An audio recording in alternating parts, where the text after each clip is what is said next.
So, there are two animals on Earth that God identified himself with. These two animals are both leaders.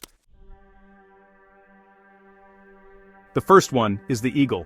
Now, if you read the Constitution of Heaven, which, you call the Bible, you will find throughout that document, God keeps identifying himself with this bird. He never says that he is the bird of paradise.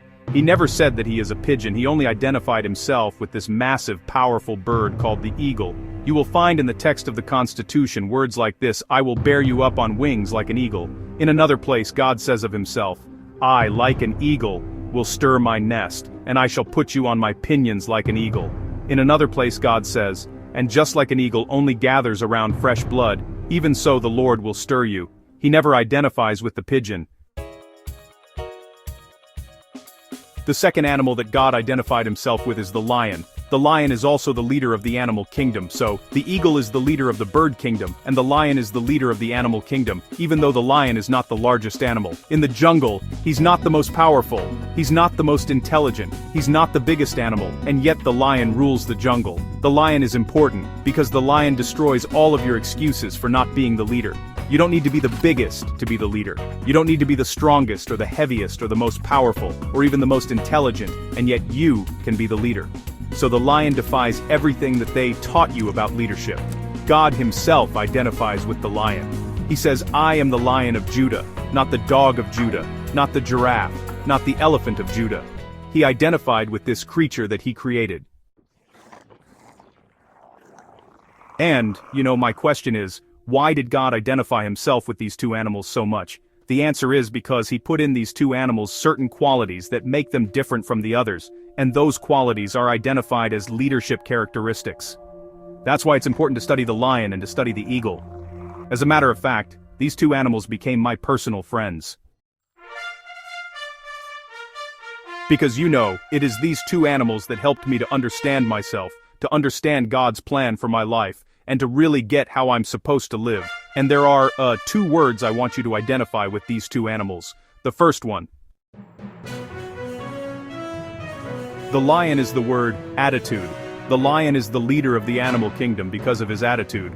The lion has a deep sense of confidence and courage. He's not afraid of the elephant or the giraffe. He eats the hippopotamus. He destroys the bulls. And somehow, he has this confidence that he can eat any animal, no matter how big they are, no matter how strong they are. The lion has an attitude of self-confidence.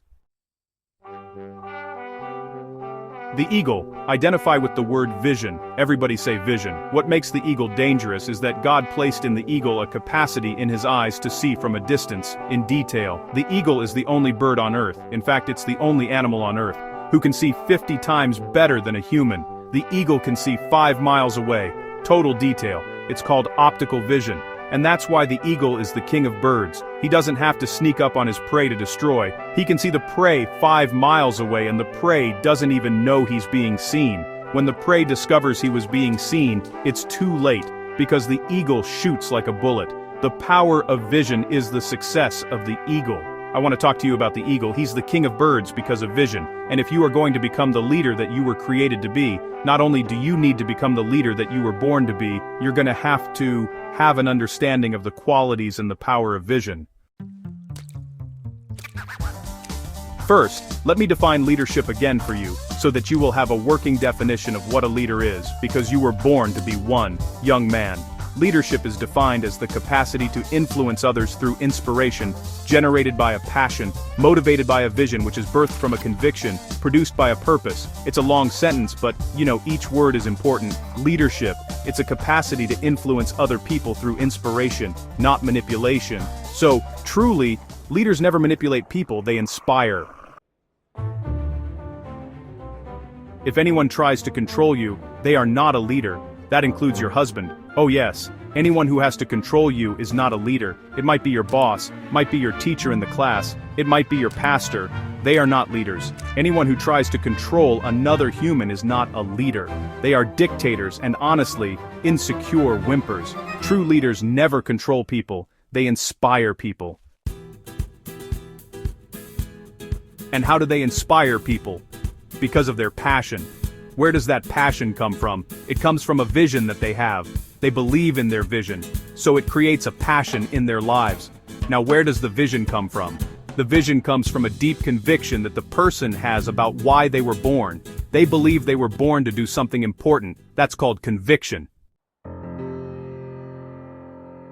You know, real fulfillment comes from a discovery of a purpose for your life.